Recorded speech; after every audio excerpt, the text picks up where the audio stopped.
या देवी सर्वभूतेषु मातृरूपेण संस्थिता નમસ્તસ્યૈ નમસ્તસ્યૈ નમસ્તસ્યૈ નમો નમઃ નમો નમઃ. તમારા બધાનું સ્વાગત કરું છું આધ્યાત્મિક મહાશક્તિમાં.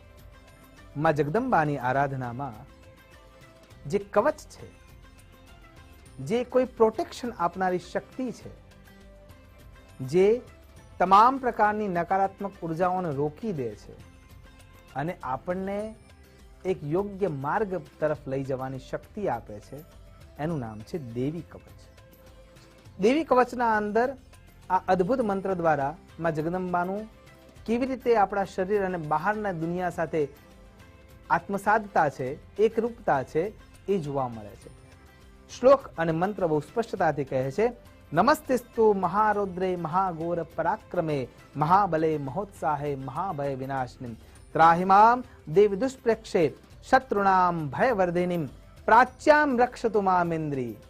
માં ઇન્દ્રાણી, માં ઐન્દ્રી રૂપેણી, માં શક્તિ રૂપેણી, ઇન્દ્રત્વધારિણી જે નામ આપીએ તે.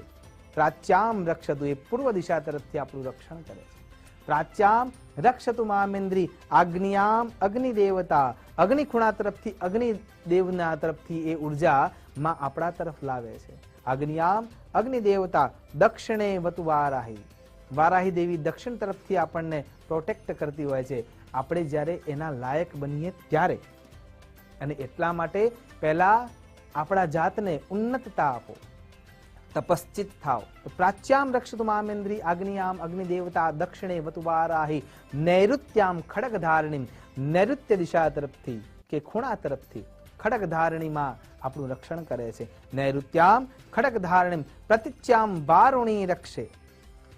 પશ્ચિમ દિશામાં વારુણી દેવી આપણી રક્ષા કરવા માટે સદૈવ તૈયાર છે, કેમ કે આપણે દેવી કવચના આધારે માના ખોળામાં બેસવા જઈ રહ્યા છે. પ્રતિચ્યામ વારુણી રક્ષે વાયવ્યામ મૃગવાહિની. વાયવ્ય કોણમાંથી મૃગવાહિની આપણું રક્ષણ કરે છે. વાયવ્યામ મૃગવાહિની ઉદિત્યામ પાતુ કૌમારી ઐશાન્યામ શૂલધારિણીમ. ઉત્તર દિશામાં કૌમારી દેવી, ઈશાનમાં શૂલધારિણી દેવી. ઉર્ધ્વમ બ્રહ્માણી મે રક્ષે. ઉપર તરફથી જ્યારે જે અનંત આકાશ આપણા ઉપર વિતાન રૂપે બેઠેલું છે ત્યાંથી ઉર્ધ્વમ બ્રહ્માણી મે રક્ષે માં બ્રહ્માણી આપણું રક્ષણ કરે છે. અધસ્તાદ વૈષ્ણવી તથા ભૂમિગત જે પણ ભાગો છે, જે પણ લોકો છે, ત્યાં વૈષ્ણવી દેવી આપણું રક્ષણ કરવા માટે આપણને ખોળામાં લઈને રાખે છે. એવમ દશ દિશો રક્ષે ચામુંડા શબવાહના. આ દશે દિશાઓમાંથી જે રક્ષણ આપનારી છે એમાં ચામુંડા છે, ચંડ મુંડની ઘાતીની છે. એ આપણા ત્યાં આપણા શરીરના અંદર રહીને અને બહારથી પણ દિશાઓના દિગંતોના પ્રવાહોને રોકીને આપણને રક્ષણ આપે છે. આગળ ચંડીપાઠના દેવી કવચના ભાગમાં આપણને એ પણ સમજાવે છે કે માં ખાલી બહાર જે દિશાઓમાંથી રક્ષણ કરે છે એટલું જરાય નથી.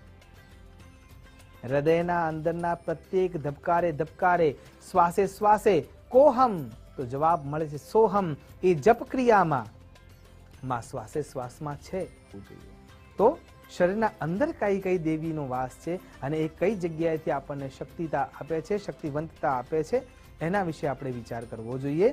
તો અજિતા વામ પાર્શ્વે તુ દક્ષિણે ચા પરાજિતા શિખા મેધ્યોદેન. આપણે જ્યારે વિચાર કરીએ ને શિખા મેધ્યોતિની રક્ષે.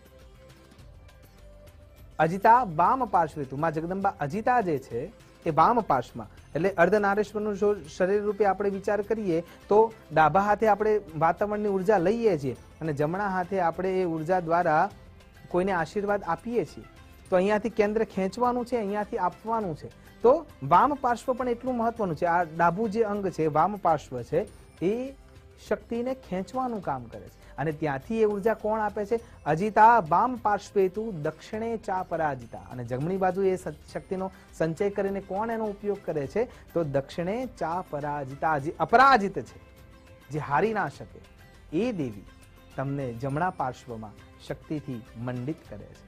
એટલા માટે અહીંયા કવચમાં આગળ કહે છે અજિતા વામ પાર્શ્વેતુ દક્ષિણે ચા પરાજિતા શિખા મેધ્યોતિની રક્ષે દ્યુમા મૂર્ધની વ્યવસ્થિતા માલાધારી લલાટે ચ ભ્રુવો રક્ષેદ યશસ્વિની ત્રિનેત્રા ચ ભ્રુવોર મધ્યે. ત્રણે ત્રણ નેત્રોના, એટલે કે આજ્ઞા ચક્ર, લેફ્ટ એન્ડ રાઈટ. તો એ જોવા જઈએ ત્રિનેત્રા, ત્રણ પ્રકારના નેત્રો ધારણ કરવા વાળી માં જગદંબિકા ત્યાં રહેલી છે. ત્રિનેત્રા ચ ભ્રુવોર મધ્યે યમ ઘંટા ચ નાસિકે. નાકના આગળના ભાગમાં યમઘંટા દેવીનો વાસ છે. અને એટલા માટે કોઈ પણ પ્રકારની સુવાસ જ્યારે આવે છે ત્યારે આપણે તરત પ્રતિક્રિયા આપીએ છીએ. જો સારી હોય તો આનંદથી અને ખરાબ હોય તો ક્રોધથી, કેમ કે યમઘંટા દેવી ત્યાં તરત સેન્સ રૂપે બેઠેલી છે. નાસિકાયામ સુગંધા ચ. નાસિકાના અગ્રભાગના ભાગમાંથી જ્યારે પંચ પ્રાણ આપણે લઈ રહ્યા છીએ, એ વાયુ જ્યારે જઈ રહ્યું છે, તો એ નાસિકાના અગ્રભાગથી માં જગદંબા નાસિકાયામ સુગંધા ચ, સુગંધા દેવી ત્યાં વાસ કરે છે. નાસિકાયામ સુગંધા ચ ઉત્તરોષ્ટે ચ ચર્ચિકા.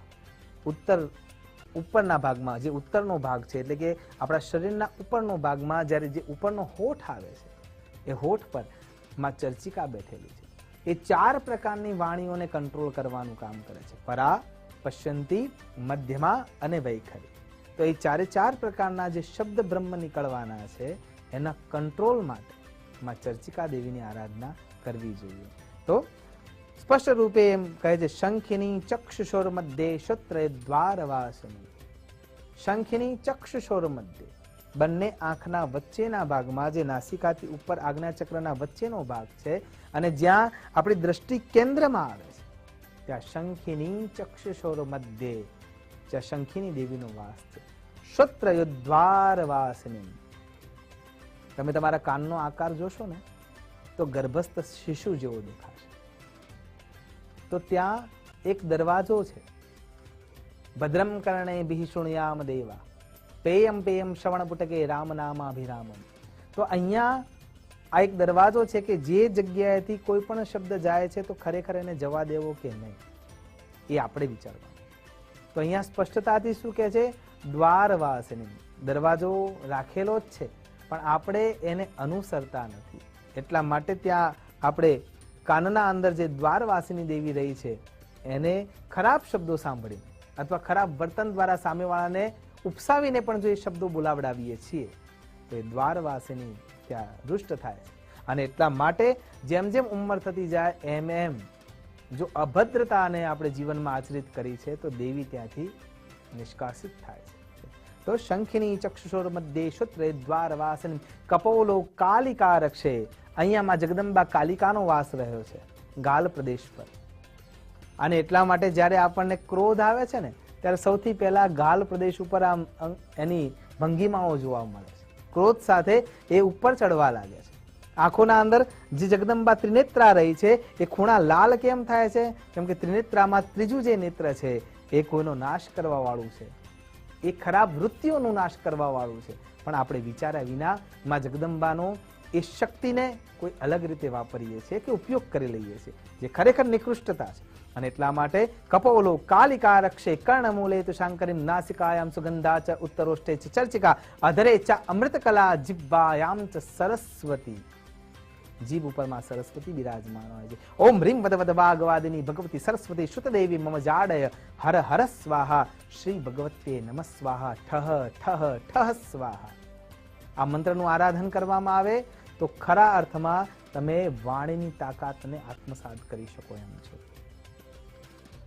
જિહ્વાયામ ચ સરસ્વતી દંતાન રક્ષત કૌમારી કંઠદેશે ચંડિકામ ઘંટિકામ ચિત્રઘંટા ચ મહામાયા ચ તાલુકે કામાક્ષી ચિબુકમ રક્ષે વાચમ મે સર્વમંગલા ગ્રીવાયામ ભદ્રકાલી ચ પૃષ્ઠવંશે ધનુર્ધરી નીલગ્રીવા બહિર્કંઠે નલિંકામ નલકૌબરી.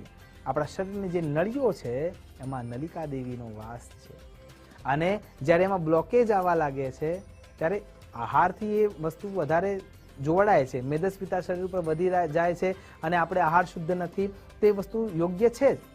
પણ એના પાછળનું કારણ પણ એ જ છે કે આપણે એ દેવી માટે જે ઉપાસના કરવાની છે, જે શક્તિને બીજ મંત્રો દ્વારા સાધ્ય કરવાના છે, એ કર્યા નથી. એમ આખા શરીરમાં ભગવતી પરાંબિકા મૂળ રૂપે રહેલી છે. અને એટલા માટે જ જો આ શરીરમાંથી શક્તિ નીકળી જાય તો શરીરને શવ કહેવામાં આવે છે અને પછી એને કોઈ રાખવા માટે તૈયાર નથી. એ શિવને શિવત્વ આપવા માટે એ જે ઇકાઈ છે, શિવ શબ્દ લખવા માટે જે ઇકાઈની જરૂર પડે છે, લાકડીનો આગળનો ભાગ જે રસ્વ રૂપે આપણે લઈએ છીએ, રસ્વઈ રૂપે જે લઈએ છીએ, એ શક્તિ આપણા શરીરમાં છે અને શક્તિ કેન્દ્રમાં લાવવા માટે દેવી કવચના પાઠ કરવા ખૂબ જરૂરી છે. આશા કરું છું માં જગદંબા આપણા શરીરમાં જ્યાં જ્યાં જે રૂપે વાસ કરે છે એ જગ્યાએ આપણે મંત્ર દ્વારા, જપ દ્વારા, ક્રિયા દ્વારા એને ઉર્જાવંત કરીએ અને જિંદગીના છેલ્લા શ્વાસ સુધી માં જગદંબા આપણને આશીર્વાદ આપતી રહે એ જ અભ્યર્થના સાથે નમસ્કાર. અસ્તુ સદા. શિવોહમ. નમો નમઃ.